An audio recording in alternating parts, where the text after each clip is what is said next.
Welcome to the Innovation in Economic Development panel discussion. If we could just ask that everybody take your seats. I realize that we're getting ready to have lunch and we're running a little bit behind, so we would like to get started. Good morning again. I'm Kelly Smallridge, CEO of the Economic Development Board in Palm Beach County, and it has been fascinating to hear the discussions this morning regarding workforce, infrastructure, population, and economic growth. And the economic growth and innovation issue is something that we would like to discuss this morning, especially prior to breaking out into our sessions to discuss a comprehensive economic development strategy. I think it's important for everyone to really understand the job growth side of it. And I look at my friends here on the stage and I look at all of you out there. If you could picture that those of us who serve on the front line of economic development every day, we're out there working with the recruitment, the retention, the expansion of companies interested in our respective counties, as well as fostering entrepreneurs and fostering innovation. We're on the job side, the capital investment side. For those of you, so we're on the sales and marketing. That's what we do. For those of you that are elected officials or you work for government and you're in the engineering side, you are in the design and engineering component. So we're sales and marketing, you're design and engineering. And it's very important that as we have the discussion and go into our sessions, that you understand this probably greatest migration of companies and people that I've ever seen in the last 3 decades. Just to give you a little snapshot, and I would be remiss if I just didn't share with you what I see in Palm Beach County. 11,000 net new people moved to our county last year, with 41% alone coming from New York City. And with that 41%, $3.4 billion walked with them. What is scary, but also very positive, is as Class A office buildings that used to go for $35 a square foot are now up to $75 a square foot. And before they come out of the ground, they are 45% leased. And any new office building that went up right after COVID is 100% leased. Now, I also want you to think about this. There's 1.5 million square feet of brand new office space that is planned for Palm Beach County, and about 2 million brand new square feet of light industrial space planned for just this county. Why is it important to everyone here? Because it will spill out into our respective counties in an 8-county region. What happens in Indian River, St. Lucie, and Martin impacts Miami, Broward, and Miami-Dade. For us to think that all of the growth is in one county, we are fooling ourselves. People may work in Palm Beach County, but we joke that our housing is really in Martin and St. Lucie, but it is the truth. And so those roads, the transportation, and all the infrastructure has to be in alignment. So I'll move into our discussion. I am joined by my esteemed panel of gentlemen that I've had the great pleasure of knowing many of them for a long time. Their bios are in your program, so we can skip that, and I've been asked to end by 12:10. So let's start with Andrew Duffel as the president of the Research Park at FAU. My counterpart in St. Lucie is Pete Tash, who's the president of the Economic Development Council of St. Lucie. Tom Kindred is the regional director of the Small Business Development Center, and my friend to my right is Destin Wells. He's the senior VP of Business Development of Enterprise Florida. Each of them have a very different role in their county, but a very important role in the economic development ecosystem. So very briefly, so that our audience understands how everything connects, whether it's Small Business Development Center to innovation and entrepreneurship or economic development and then the state. Why don't you give everybody just a 1 to 2 minute overview of the role that you play? Start with me, Kelly? Well, thank you very much. I'm Pete Tash, president of the St. Lucie EDC. It's great to be here with you. And Kelly, thank you for being our moderator, and it's great to be with my good friends and all of you. Kelly is economic development royalty in Florida. You know, being a economic development practitioner, there's opportunities to have your future freed up and to do other things. I was like one of the original gig workers, being a economic development consultant and working from home back in 2012, 2013. And, you know, Kelly talked about the tremendous economic growth going into Palm Beach County, but there I was in front of my laptop and my cell phone and my jammies and my slippers, and I saw Kelly on CNBC talking to the anchors about the tremendous growth going on in Palm Beach County and the attraction of hedge fund managers. So anyway, that was so cool. That may not have anything to do with my role or responsibility in economic development, but I thought I would share it with you. Yeah. But it just shows you from a state level, and Destin Wells with Enterprise Florida is here, but just the marvelous transformation of the Florida economy.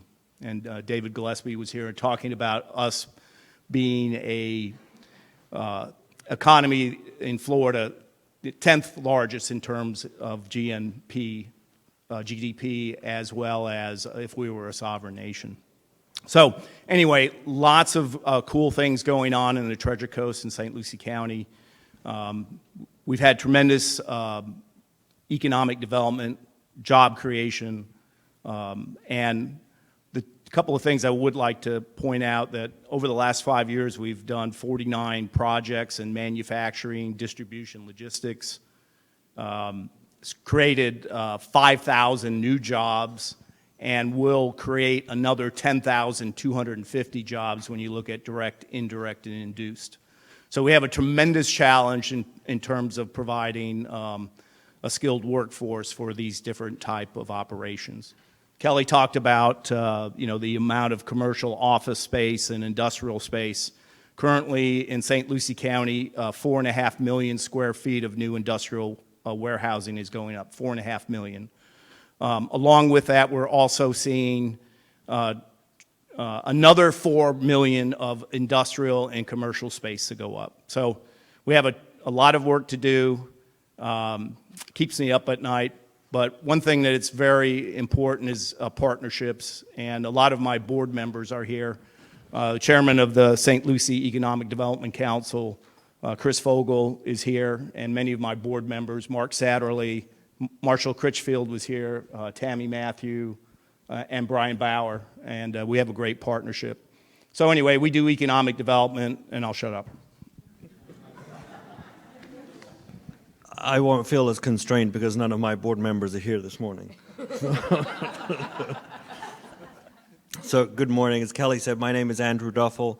I'm the president of the Research Park at Florida Atlantic University, which happens to be located in Boca Raton at the southern end of this region. But while FAU itself is very much a regional university, the Research Park is also a regional asset. And we're the only research park affiliated to a state university south of Orlando, and think of us as a place where ideas meet researchers and entrepreneurs who can commercialize those ideas into products and services that are then put into the marketplace throughout this whole region.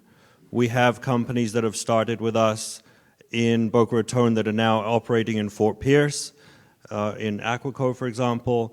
We have companies that move south into Broward. We have companies that move to Jupiter.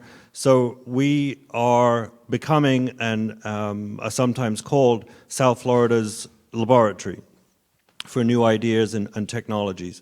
We've tried to broaden our appeal and make sure that we're bringing not only technology that is created and discovered by researchers at FAU, but also from overseas, so that we inject new intellectual capital into our economy, as well as financial capital from overseas, so that we grow the pie rather than just churning U.S. money, and create net new jobs. Rather than relocating companies from elsewhere, create new jobs for people who already live in this region, who are the students who are doing AS and AA degrees at Palm Beach State and Indian River State College, so that they can put those new technologies to use and create more value in our economy so that it continues to grow. So while we are at the southern end of the region, we very much are and think of ourselves as a regional player and try to collaborate as much as possible with the Business Development Board, the BDB of Martin County, and of course the EDC of St. Lucie County. Tom Kindred, I serve as the Regional Director for the Florida Small Business Development Center at Indian River State College.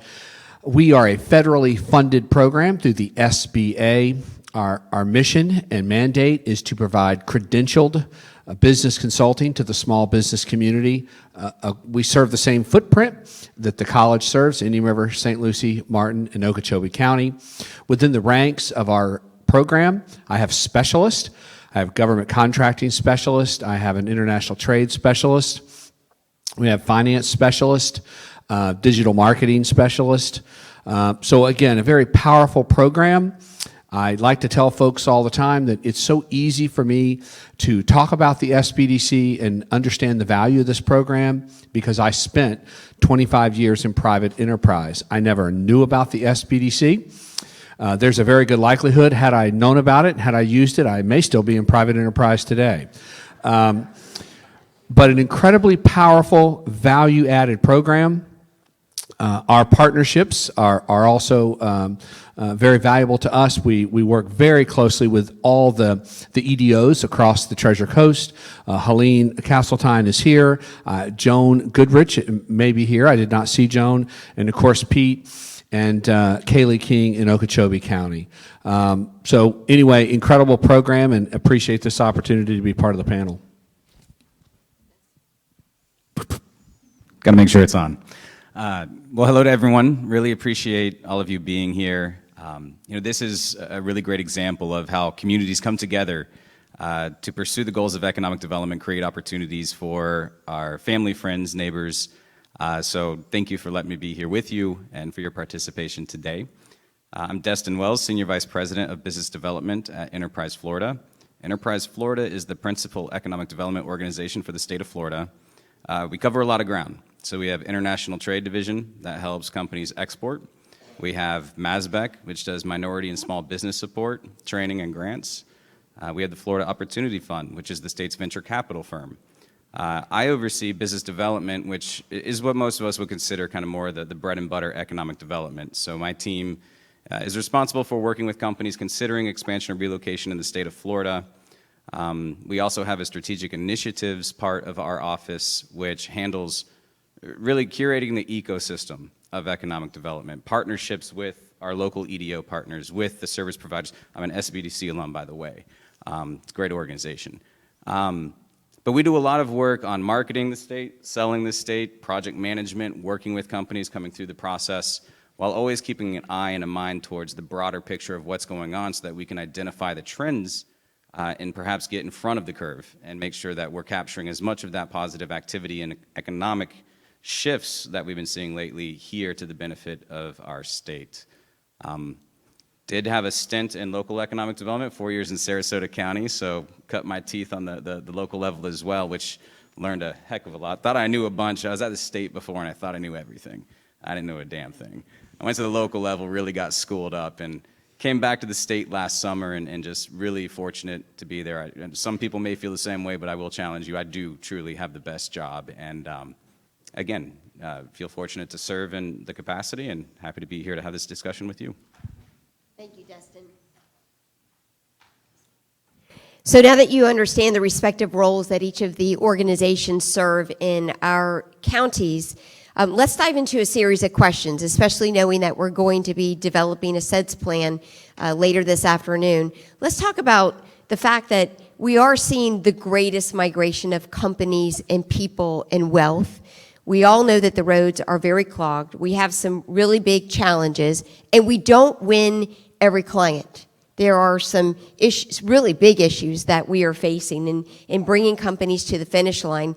A matter of fact, I would say that I've received a couple of calls from companies who thought, I'm definitely moving to Florida, but now that I've come into your region or your area, there are some things that are causing me to take a step back and not move into your area for these reasons. Let's talk about those reasons so that when we plan, we can hit the issues head on. So Pete, why don't you talk about some of the obstacles that you face or that you see? Thank you, Kelly. Obviously, the talent acquisition and technical training issue is prevalent. When you look at the various industry sectors that we're working with, manufacturing, distribution, healthcare, the skilled trades, it is, to me, overwhelming. So being able to work both with the public and private sector, our training service providers, our academic institutions, to do that, to make sure that we can provide that workforce is critical. Kelly, and I'm sure Destin, you see this all the time, being able to supply the workforce and the human talent element is probably either the first or second question that has to be answered, and it has to be answered completely. Now you have to prove that whether it's a manufacturing operation, whether it's a back office or headquarters, you have to prove to the company, whether it's new and expanding, that you have the individuals that can take that place in the workforce. So I'll stop right there because I think that one has some other discussion items, but definitely all of us working together to try to solve that equation here regionally is going to be critical for us going forward. So I think the talent question is extremely important. It's something we see even in the research park at FAU, which is adjacent to 30,000 undergraduate students. So one of our key roles is to make the opportunities aware, or make the opportunities that are available aware, make them known to the students, and make sure that our companies know that we have talented students. And that communication hasn't happened to the extent that it needs to yet. I think we need all to do a much better job of informing K through 12 students that amazing companies and amazing opportunities exist in this region, and have them in the schools talking about the technologies they're working on and the kinds of opportunities that exist for them, and tour some of these companies from time to time. And by the same token, have the companies be aware of the quality of education and be more involved in the development of the curriculum so that the students are learning the kinds of skills that they will need to be good employees later on down the road. So the talent question is extremely important. We've got a lot of people who graduate from a state college or a university and decide or think that they have to leave and go to Atlanta or Boston to get a good high-tech job. They haven't been communicated that the opportunities exist here in this region. So that's something very, very important that we need to work on. So I'll leave that talent question too, because there are others, but I think this is a big subject to continue on. So I'll hit on the challenge. I got a couple for you. So I think that it's a great thing that Florida is experiencing the growth that we are. The net influx of folks, of companies, of that economic impact has really done a lot of great things in our economy and created some opportunities. There's always the other side of that coin. So I think it's when we talk about challenges, maybe I'd frame it as shrinking competitive advantage. In the state of Florida, cost has always been a competitive advantage for us, whether that was the cost of real estate, our tax structure. I mean, we had a very sound business case. Those cost structures are shifting dramatically and quickly based on this growth. The constraints of real estate means that the price per square foot is going up. The construction inputs, everything is getting more expensive. Housing, affordable housing, right? I mean, everybody knows about affordable workforce housing and how big of a challenge that is, not just in southern Florida, not just in Florida, not just in the country. I mean, this is a challenge everywhere, right? But our cost of living index, 100 is the benchmark for the country. Florida's always hovered just a little bit below it, right? Now, some regions locally will spike much higher. But as a state, we've been comparatively affordable. Well, we're now above 100. We've crossed that line, and now we are more expensive than the rest of the country on average. A lot of context that depends on where you're coming from defines what you think is expensive, thus the reason we have such an influx from New York and from Chicago and some of those other really high-cost markets. So that growth and then the associated challenges there, I think, is a big part. The infrastructure, moving people and goods, and increasingly information, I think that has to be considered, people, goods, and information. How we're moving them around, how we're addressing those are different effects of that growth. So those are other challenges that we have to keep in mind on.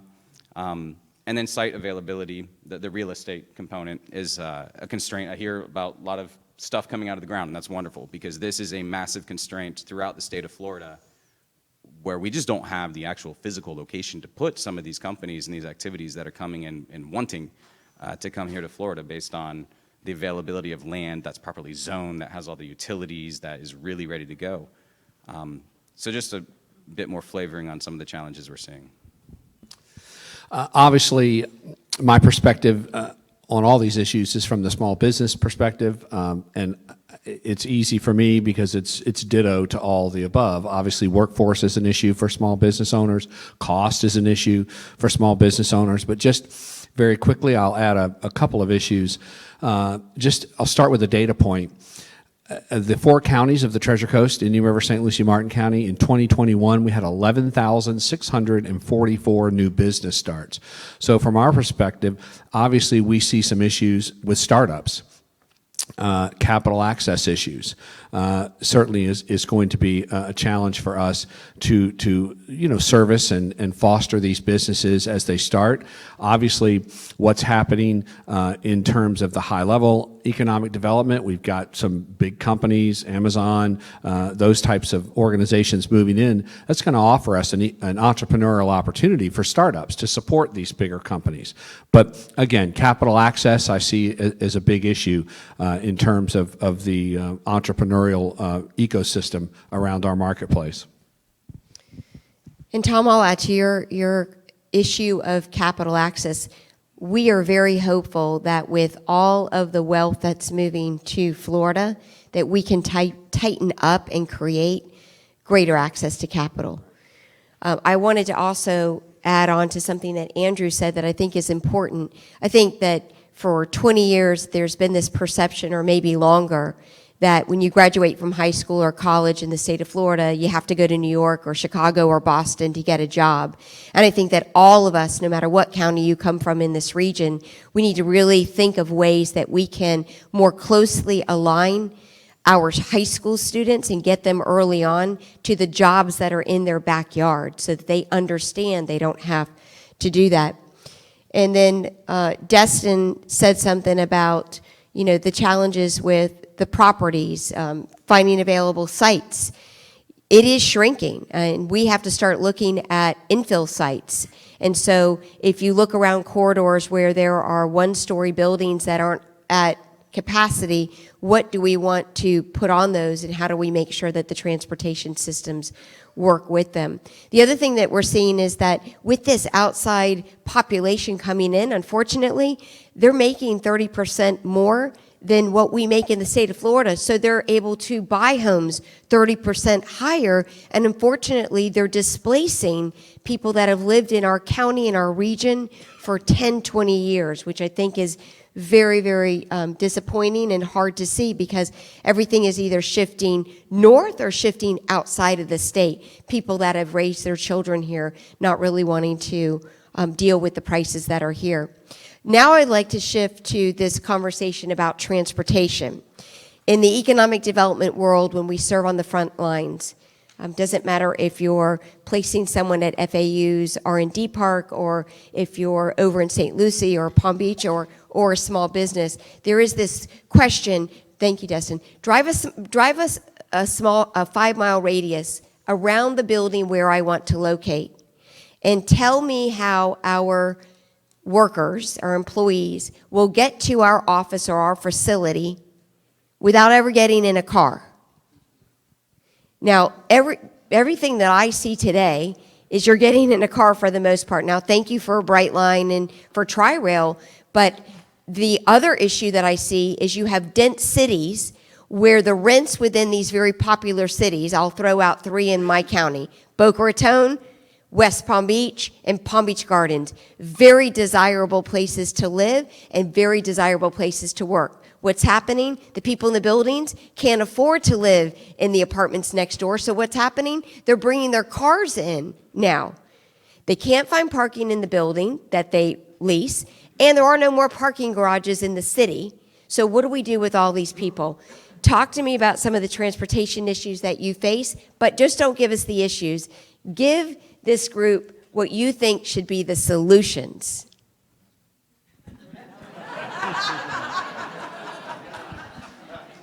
Well, Kelly. Just go straight for it. I beg your pardon. So Kelly brings up a very important part, and there's a linkage here on transportation and labor mobility. And on behalf of in the entire St. Lucie County community, Kelly, we're happy to provide 60% of our workforce to Martin and Palm Beach County every day. The hardworking, dutiful citizens of St. Lucie County hop in their car every day to go work in Martin County and Palm Beach. So, and that's from the Florida Department of Economic Opportunity. So we still want to provide that to you. And we also want to still be the affordable workforce housing for all the great people that work in Palm Beach County. I'm so afraid that when you all get to a density level on the commercial side, that our people are no longer going to want to come and work in Palm Beach. They're going to stay in your backyard. Well, so we have a work local campaign, and I saw Kate. I see Elijah Wooten and Kate Parmalee were here, and we have a multimodal transit system on Gatlin Boulevard, and like everybody goes down to Palm Beach County. But we have a big sign that says, hey, quit the commute, work local, because we have lots of great jobs. So, we don't want to deprive that of you, Kelly, but, we do want to provide great jobs. But in all seriousness, that transportation corridor is very important. I-95, the Turnpike, and also the secondary corridors that, supply not only St. Lucie County, but the Treasure Coast. So our population in St. Lucie County has grown 20%. We're well over 330,000, and as David Gillespie said, we're going up higher. We're going to be over 500,000 people. So, I don't know if this is a local issue, but both federally and state, we have to look at not only, your traditional mode of transportation, but what other things can we do that would, whether it's rail or other ways of improving the network so we can keep moving regionally. That's above my pay grade, but that's something that maybe we could work with, particularly with our respective elected officials, our county commissions, and also the state about getting more funding for road networks. Not much of a solution, but anyway, we're worried about supplying workforce and making it competitive. So I work every day next to some extremely brilliant researchers, many of whom are looking at freight mobility and moving people around the region more efficiently. So I would encourage us all to look to our universities and to our state colleges for some of those answers. On an anecdotal and personal level, I mean, I've used bus systems when I lived in Atlanta for a short time before Kelly recruited me down to Palm Beach County, so anyone who's not happy with any of my work can blame her. When I lived in Atlanta, we lived in a suburb. So the city would pay or subsidize for it was a Greyhound bus, but it was a very nice one, to go from that suburb into the city, and then you can walk to wherever your workplace is. So those kinds of solutions I think are worth looking at. And as Pete said, light rail is a solution. While it's expensive, it needs a lot of investment and a lot of time. Some of these road-based solutions can be put in place in the meantime. Flying cars. Absolutely. Well, vertical takeoff is actually an interesting industry that's having a lot of movement, but a bit more in a serious way. I mean, it has to be, you bring everything to bear, right? Every multimodal thing that you can think of, whether that's pedestrians, whether that's bikes, whether that's rideshare, you bring all that to bear on this. Interestingly enough, I think what we've seen is some of these shifts in the way that people are working. We always focus on growing the capacity of the system. Add another lane to the highway, you get more cars through. Well, you can also take cars off the road. And, I think hybrid work and the adoption of hybrid working models has taken a lot of traffic off of a lot of highways. So being cognizant of those types of trends and opportunities, I think, can help mitigate it. But I will shift real quick, because I did say people, goods, and information. So one thing I want to hit on is, and something that we should be doing, is making sure that we have the proper speed tests and that we are working with people like the Department of Economic Opportunity, Office of Broadband, identifying the places where signal does not have the strength, speed, and reliability. It's another way to keep people off the roads, right, when you can do more work from home. We measured things in kilobytes, megabytes, gigabytes, terabytes, and I'm pretty sure they're already to whatever is the next kind of byte, which I'm not yet aware of, but I'm sure that it's out there. So the stress that's putting on our information networks and systems is incredible. Just in the last couple of years, I'm now in a household where I can have 5 different devices streaming television and Hulu and all this different stuff at one time. And before it was, maybe 2 devices checking your email. So that's another piece of just I want to make sure is part of the Really conversation. good point. Again, transportation is probably a little out of our skill set. So, but I will just say this about transportation. I had occasion a couple of years ago to have to travel to Miami on a regular basis, and I got to say, Tri-Rail was unbelievable. Never drive to Miami again. Catch Tri-Rail. Yeah, totally agree. And when we look at Tri-Rail and Brightline, just anecdotally, what we're hearing from executives is that connection into the inner cores of the cities has to be a lot and has to be reliable so we can get those cars off. Also, companies are asking us for scooter services so you can pick it up, take it 3 or 4 miles down the block, drop it off, no issue. And then I would also add something else very attractive. While I cover 39 cities, there's something that I've seen in downtown West Palm Beach. It's called Circuit. It's taken my car off the road at least 4 or 5 times a day if I'm traveling within the inner core of the city. It works like Uber. I think a lot of cities should consider it. It's absolutely a free service, and a little golf cart comes and picks you up, takes you to where you have to go in a 5 or 6 mile radius, and it's very, very reliable. So those are just things. There you go. Is that Raphael? Yeah, buddy, how you doing? It is absolutely brilliant, and it works so well that when I'm showcasing a certain part of our county, I now showcase it from a golf cart as opposed to getting in my air-conditioned car. So it works really, really well. So things for us to consider as we go into planning. So I'm going to end with one last question for all of you. From a policy perspective, what types of policies do you think that elected officials should be looking at in order to not just encourage additional growth, but maintain what we have here now? These are tough questions, Kelly. Okay, I'll throw out one idea just to get your brain flowing. I think every single government has to have an expedited permitting process for key cluster industries that are coming into our county, and should have one point person that company has to go to, that they should not have to go through DERM and and EPA and Department of Health and Fire, that if somebody's coming in and putting $30 million in your area, they should only have to go to one person. Well, that's great because we have all the business navigators here. Thondra, Peter, Sarah, Elijah, we're good on the expedited permitting. Thank you, Mark Satterley. He just walked out, yeah. I'd like to go over to what Destin said about economic competitiveness, particularly on taxation, and then also the permitting and regulatory process. And I know that our local governments are doing everything possible to provide excellent customer service. They're also, our local governments are grappling with being able to hire and retain professional staff. If you look at the various departments within local government, engineering, utilities, planning, public works, trying to find a planner is very difficult. And I know, at least in our case, in fact, Thondra and I were talking today, it's like, hey, can we expedite the expedited permitting applications that are all in there? Like, you've got 10, right? Yeah, that's right. I don't want to get you in trouble, Thondra. But yes, but anyway, kind of going back to that local government side. Oh, thank you, Mark. Expedited permitting, I was just talking about you.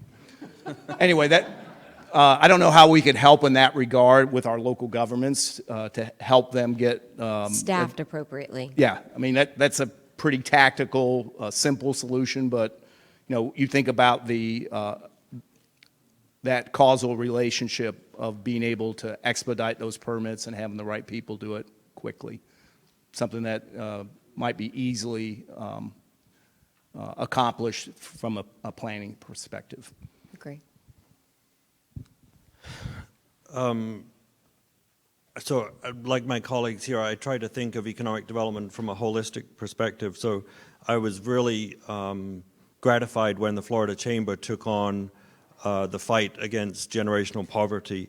So I'm also particularly grateful to people like Senator Harrell who have taken on child welfare issues within the state, because the more we can get those kids on the right path, the better chance we have to be a prosperous state in the future, and obviously for those individual kids to have a brighter life. So those kinds of policies are very, very important throughout the state.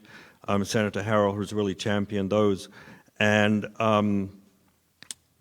then the next step is obviously investing appropriately in education, from pre-K through postdoctoral programs, so that we have an educated workforce at all stages of the system, kids who are fulfilling their own potential, whether they go to state college or a university or go straight into the workforce, that they have the skills they need, that the curriculums are well-funded and designed by educators rather than politics and the issues of the day. Just let the kids, students learn what they need to learn to be effective members of society. I think those two, while they're very big issues, would do an awful lot to fix the systemic and foundational challenges we have within the state. Well, I think I'd challenge and encourage any local community to look at competitiveness more broadly. How do your policies fit into the overall picture of economic development and the goals of economic development? So a company is not necessarily concerned about when, where, how something is delivered to them, as long as it's delivered to them. So I always break it down that there's three things we focus on in economic development: time, cost, and uncertainty. Decrease the time until they're up, operational, and doing their thing, right? Decrease cost, because why not? Everyone likes something that doesn't cost as much. Uncertainty, it's the enemy of business. Give them answers. So a lot of what we talked about with the staffing, with expedited permitting, with those types of things, that addresses a lot of those points. But look at it in the context, so at the state, for example. The state used to have a suite of economic development tools 7, 8, 9 years ago that was rather robust and hit a ton of different categories. The economic development tools available at the state level today really are catered and geared towards much larger scale activities. Like, for example, the floor for some of these programs is 100 new jobs and 25 million in capital investment. My SBDC friend probably don't like hearing that. So how do the local programs, how do the local policies, how are those stacked with that? If the state is addressing a certain segment, maybe your local policies need to address a different segment. The other thing I'd like to challenge is to look at economic development a little differently. We love to go out there and get the huge project, right? Let me go out there and get you 1,000 jobs, 100,000 average wage, 200, $300, $400 million capital investment. We'll do that all day long. We love it. That's, you get to have your big trophy. Economic development works when you're focused on everyone, right? A lot of it's about increasing average wage. You increase the average wage not only by getting a lot more of the top-end jobs, you get it by lifting up the bottom jobs too.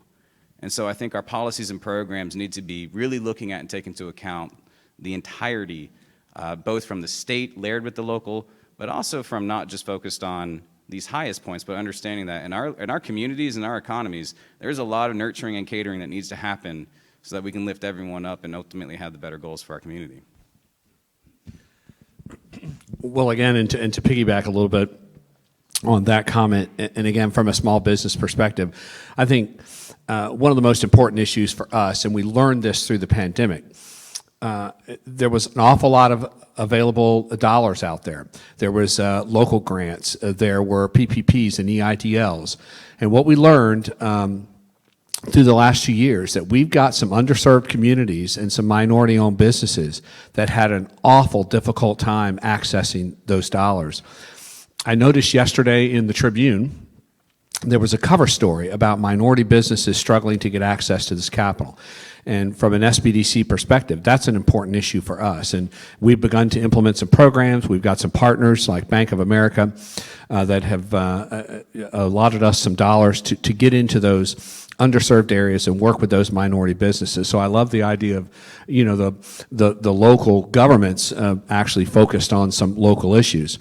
We've worked very closely with the city of Fort Pierce. We've worked very closely with the county. We're working on a partnership now with St. Lucie County. We've worked with a partnership with Elijah at City of Port St. Lucie. So again, I see really, again, servicing those minority and underserved businesses and helping grow that up, as you pointed out. So, and again, I think the most important issue which plays into that is capital access. We've absolutely got to help folks get access to capital. We recognize that is the key component for a business to grow and expand. And so it really, for us, it is capital access and making sure that we're serving those communities that don't have that ready access. Thank you, Tom. So we've given you some food for thought on key issues that we're facing. Of course, workforce education at the top, affordable housing, transportation, access to capital, inclusion, including everybody. And I think that as economic developers, we're very focused on making sure that it's jobs for all residents of all of our areas at all different levels. I want to thank our panelists for being a part of this very important discussion. Thank you all for your attention today, and enjoy your lunch.